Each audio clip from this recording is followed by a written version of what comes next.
It was pretty clear that you were frustrated all day yesterday, but you heard Mr. Blankfein say he thinks Goldman is getting disproportionate treatment. And I wonder if he has a point on this point. Goldman saw a problem coming, managed their risk, and saved their firm billions. Wouldn't it have been worse if Goldman, like AIG, like Lehman, had continued to stay long in the market and required a taxpayer bailout?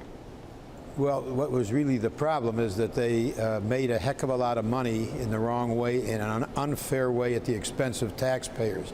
First, they sold these financial instruments that they had designed and put into them a lot of bad mortgages, and they described them in pretty colorful ways, their own staff, as they were selling them. And then they go out and bet against those same financial instruments that they're peddling to people. I mean, a pension fund is going to Goldman, buys these financial instruments. They ought to be told that Goldman, that prepared the instrument that it's selling to it, doesn't think that instrument is good. They're making money by betting against that bond. That is very unfair. There's a conflict of interest in there. So yeah, they have a right to make money, but they can't make it any way they want. Okay, so you say it's unfair, you say it's a conflict of interest. You heard Goldman's defense. They're saying these are all sophisticated parties who knew exactly what they were getting into. Are you now saying that that practice should be banned? If a company is selling securities, it can't be betting against them? At the same time, they got to disclose to the pension fund or whoever they're selling to it that they think this is an instrument that is not a good investment. In fact, they should be telling folks, we are betting against this instrument. We're taking bets against what we're selling to you. We're actually selling to our clients or our customers something that we don't believe in. I think that's got to be disclosed. If they want to make that, you're not saying ban, but you're saying absolute full disclosure. There was also, and you also seemed very upset about this whole idea that the banks could create these synthetic CDOs, which are basically futures contracts which have no underlying products underneath them. Are you also saying that the big banks now should be banned from creating those kinds of markets?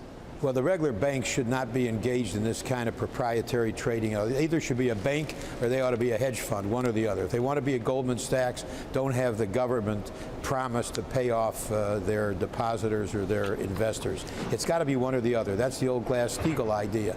So that would be a big change, and you're saying basically if they're getting FDIC backing or getting cheap money from the Federal Reserve, they cannot be engaged in this kind of trading. That is exactly right. No risky trading if you're going to go to the Federal Reserve and have access to federal funds, or if there's going to be a federal guarantee, one or the other. What do you say to the argument that Goldman made that they say taxpayers got a good deal from Goldman, that they got their money paid back with 23% interest?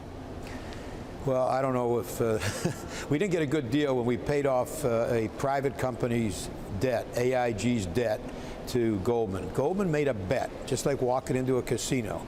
They went to AIG, a company, and they made a bet on a particular idea, product, okay?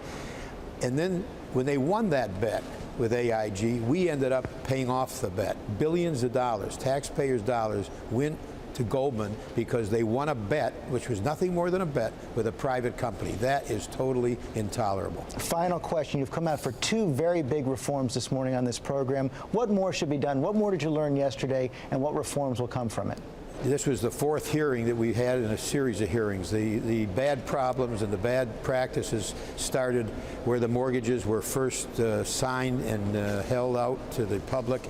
We saw a bank in Washington which was willing to give mortgages out, sign people up to mortgages out that were called liar mortgages, where the amount of money that people were making, for instance, was falsified on the mortgage application, and that bank knew about it, put billions of dollars of bad mortgages into the financial stream. They then became securitized and then sold to the public. So I would put an end to some of these very bad practices that some of the mortgage companies engaged in when they first gave out these mortgages. Okay, Senator Levin, thanks very much for your time this morning. Sure.